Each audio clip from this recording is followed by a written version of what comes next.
चलिए बच्चों अब हम कबीरदास जी का अगला जो शब्द है, पहला शब्द का अर्थ समझते हैं। तो क्या है पहला शब्द, देखिए। मोको कहाँ ढूंढे रे बंदे, मैं तो तेरे पास में, ना मैं देवल ना मैं मस्जिद, ना काबे कैलाश में, ना तो कौने क्रियाक्रम में, नहीं योग वैराग में, खोजी हो तो तुरंत मिलही पल भर की तलाश में, कहे कबीर सुनो भाई साधो सब सांसों की सांस में। अब क्या कहते हैं कबीरदास जी कि यहाँ पे भगवान के निराकार, यानी कि भगवान का कोई आकार नहीं है।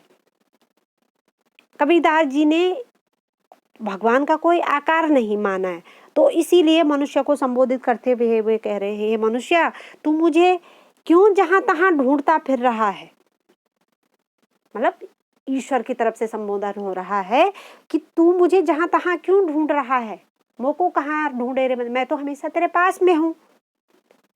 ना मैं देवल ना मैं मस्जिद, ना काबे कैलाश में, ना मैं जो है किसी देवल में यानी कि मंदिर में हूँ, और ना मैं किसी मस्जिद में हूँ, और ना मुसलमानों के तीर्थ स्थान काबा में हूँ, और ना ही हिंदुओं के पूज्य स्थल कैलाश पर्वत पर ही हूँ।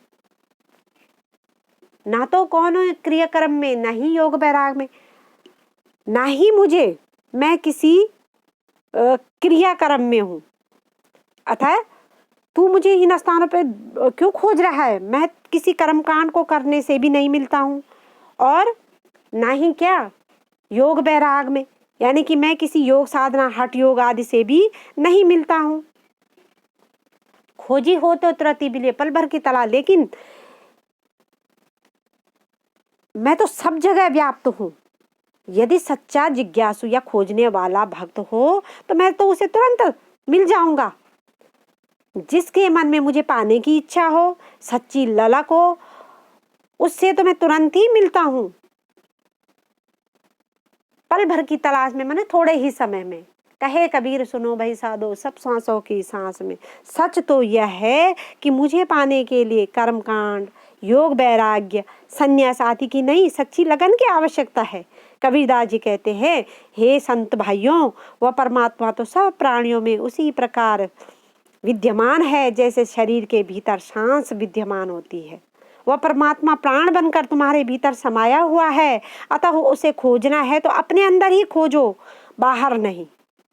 अब बच्चों यहाँ पे ये तो इसका शाब्दिक अर्थ है, लेकिन थोड़ा सा मैं इसका केंद्रीय भाव बता देती हूँ आपको कि क्या कहना चाहता है इस पद के माध्यम से, कि परमात्मा तीर्थ स्थानों, मंदिर, मस्जिदों, कर्मकांडों, ऊपरी दिखाओ आदि से नहीं मिलता है। उसका निवास तो कण कण में है, पृथ्वी के हर एक कण में वो मौजूद है। वो मनुष्य के हृदय में, अंतर में प्राण तत्व बनकर समाया हुआ है। उसे बस सच्चे मन से जिज्ञासु बनकर खोजने की आवश्यकता है। इसलिए जो है उसे बाहर नहीं, अंदर खोजिए, अपने अंदर खोजिए। अब ये तो जो है कविता का भाव सौंदर्य और शब्दार्थ हो गया या अर्थ हो गया। अब मैं इसका काव्य सौंदर्य बता देती हूँ कि तो तेरे, मैं मस्जिद, काबे कैलाश, कौने क्रियाकर्म, योग बैराग, तो तुरते, कहिए कबीर और स्वादो सब श्वासों की श्वास में अनुप्रास अलंकार है। तो और जो है पद गेय है, सदुकड़ी भाषा का प्रयोग है, यही इसका काव्य सौंदर्य होगा। अगला देखिए, संतो भाई आई ज्ञान की आंधी रे, भ्रम की टाटी उड़े सबे उड़ानी, माही रहन माया रहे न बांधी रे, हित चित की द्वे थूनी गिरानी, मोह बलिंडा टूटा, तृष्णा छानी परी घर ऊपर, कुबद्ध का भांडा फूटा, जोग जुगति कर संतो बांधी, निरज चुए ना पानी, कूड़ कपट काया का निक्ष्या हर की गति जब जानी, आंधी पीछे जो जल बूठा, प्रेम हरिजन भीना भीनो, कहे कबीर भान के प्रकटे उदित भया स्तम खीन। बहुत ही सुंदर ज्ञान इस शब्द के माध्यम से हमें कबीरदास जी के द्वारा दिया गया है। तो चलिए बच्चों इसको ध्यान से जो है सुनिए, क्या कहते हैं कबीरदास जी कि हे संत भाइयों,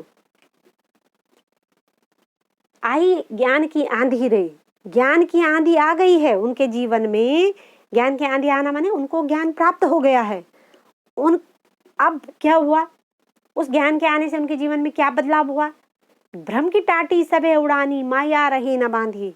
यानी कि जब उनको ज्ञान प्राप्त हुआ तो उसके आते ही बुद्धि पर पड़ा जो उनका भ्रम का जो टाटी माने पर्दा था, वो पूरी तरह से हट गया और माया रही न बांधी। और जो माया रूपी रस्सी थी, भाई कोई भी टाट हम अगर किसी झोपड़े के ऊपर रखते हैं तो उसको किसी रस्सी से बांधते हैं ना, तो उसी तरह से जो भ्रम का जो पर्दा था वो पूरी तरह से हट गया है और माया रूपी रस्सी जिसे बांध रखी थी वो भी हट गई है।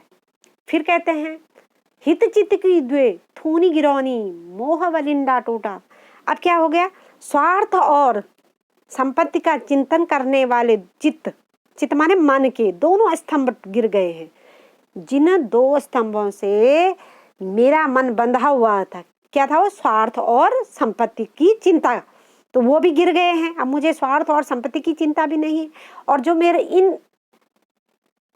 इन दोनों चीजों का जो मोह का, जिन्होंने इन दोनों चीजों को बांध रखा था, वो मोह रूपी बलिंडा भी टूट गया। बलिंडा माने बल्ली जिस पर छत अटकी रहती है। फिर क्या कहते हैं, तृष्णा छानी परी घर ऊपर कुबद का भांडा फूटा। और जो तृष्णा है रूपी, तृष्णा माने अब मेरे पास ये भी होता, मेरे पास वो भी होता है ना, तो तृष्णा रूपी छप्पर धरती पर आ गिरा। यानी कि मेरे मन से अब तृष्णा हट गई है। कुबुद्धि रूपी बर्तन टूट गया। ज्ञान के आने से मेरे मन में जो कुबुद्धि थी वो हट गई है, नष्ट हो गई है। अर्थात कुबुद्धि जो है हट करके मेरा जो है मन, मेरे मन में ज्ञान से मेरी बुद्धि जो है अच्छी हो गई है। तो बोलने का मतलब यह है कि ज्ञानी संतों में अब योग साधना की युक्तियों से नए छप्पर का निर्माण। अब वो क्या कहते हैं फिर आगे कि जोग जुगति कर संतो बांधी निरुच चुए न पानी। अब संत भाइयों ने क्या किया है कि योग साधना की युक्तियों से, यानी कि ज्ञान से नए छप्पर का निर्माण कर लिया है। कूड़ कपट काया का अनिक से हर की गति जब जानी, सॉरी, तो क्या कहते, जोग जुगत करे संतो निरुच चुए न पानी। अब उन्होंने ऐसे छप्पर का निर्माण कर लिया है, या यह छप्पर ऐसा मजबूत हो गया उसमें से पानी की एक बूंद भी नहीं टपक सकती। फिर कहते हैं कूड़ कपट का काया का निक्सा हर की गति जब जानी। और इस प्रकार जब संतों ने प्रभु के रहस्य को जान लिया, ज्ञान से जब प्रभु के रहस्य को जान लिया, तो शरीर में बसा हुआ माया मोह दुर्भावना कपट आदि का जो कूड़ा करकट था वो पूरी तरह से उस ज्ञान की आंधी से सारा बाहर निकल गया है। आंधी पीछे जो जल बूठा प्रेम हरि जन भीना। इस ज्ञान की आंधी के पश्चात जब मेरे मन में ज्ञान आ गया तो उसके बाद भक्ति रूपी जल की वर्षा हुई, और तब मुझे ईश्वर की भक्ति जो मेरे मन में उत्पन्न हुई, प्रेम हरि जल भीना कहे कबीर भान के प्रकटे उदित भया तम खीना। जिसके प्रेम में हरि के सब भक्त सरोवर हो गए। कबीर कहते हैं कि इस प्रकार ज्ञान रूपी सूर्य के प्रकट होने से जो अज्ञान रूपी अंधकार शेष था वह भी नष्ट हो गया। तो इसका जो फिर से मैं इसका जो कबीरदास जी क्या कहना चाह रहे हैं इस पद के माध्यम से, या इसका केंद्रीय भाव क्या है, तो सेंटर पॉइंट बोलेंगे हम इसको। तो क्या है कि आध्यात्मिक ज्ञान की आंधी के आते ही मनुष्य के चित्त के या मनुष्य के मन में जितने भी सांसारिक माया मोह स्वार्थ धन प्राप्त करने की इच्छा होती है, तृष्णा और जो कुबुद्धि होती है, वो सब दोष जो है एक झटके में गायब हो जाते हैं। प्रभु के आध्यात्मिक स्वरूप का बोध होते ही सांसारिक वासनाएं नष्ट हो जाती हैं। योग साधना को अपनाने से सांसारिक विकार दूर हो जाते हैं और ज्ञान के प्रभाव से प्रभु की भक्ति मन में जागृत हो जाती है। भक्ति के प्रताप से भक्ति का हृदय और जीवन आनंदमय हो जाता है। तो इस प्रकार से यहाँ पे ये आपका दूसरा वाला पद भी हो गया। अब मैं थोड़ा सा इसका शिल्प सौंदर्य या काव्य सौंदर्य बता देती हूँ। तो यहाँ पे भी रूपक अलंकार प्राप्त हुआ। ज्ञान के उदय के लिए आंधी आने, सूर्य प्रकट होने के लिए रूपक प्रभावशाली बन पड़े हैं। भ्रम के लिए टाटी, मोह के लिए बल्ली, स्वार्थ के लिए स्तंभ, कुबुद्धि के लिए बर्तन तथा भक्ति के लिए वर्षा के रूपक अत्यंत प्रभावशाली बन पड़े हैं। माया के यहाँ पे दो अर्थ है, मोह माया और रस्सी। अतः यहाँ पे क्या है, श्लेष अलंकार है।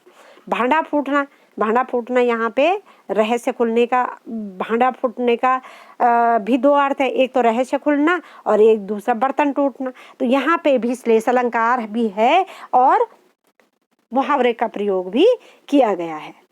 अनुप्रास और स्वर मैत्री अलंकारों को भी अनेक जगहों में प्रयोग किया गया, तो ये आपको अब ढूंढना है। तो बच्चों मैंने ये आप लोगों को इसका अर्थ बता दिया। अब आपको जो आगे प्रश्न उत्तर है वो स्वयं करने हैं। यहाँ पे देखिए, ये मानसरोवर से कवि का क्या आशय है, तो मानसरोवर से वही कवि मन रूपी सरोवर और हिमालय पर्वत में स्थित एक तालाब, तो यही है उसका। फिर कवि ने सच्चे प्रेमी की क्या कसो, अभी मैंने आप लोगों को स्पष्ट कर दिया। तो ये वाले प्रश्न उत्तर सारे आपको स्वयं करने हैं और मुझे जल्द से जल्द भेजने हैं। तो मैं इसी आशा में हूँ कि आपको मेरा पढ़ाया हुआ समझ में आ गया होगा।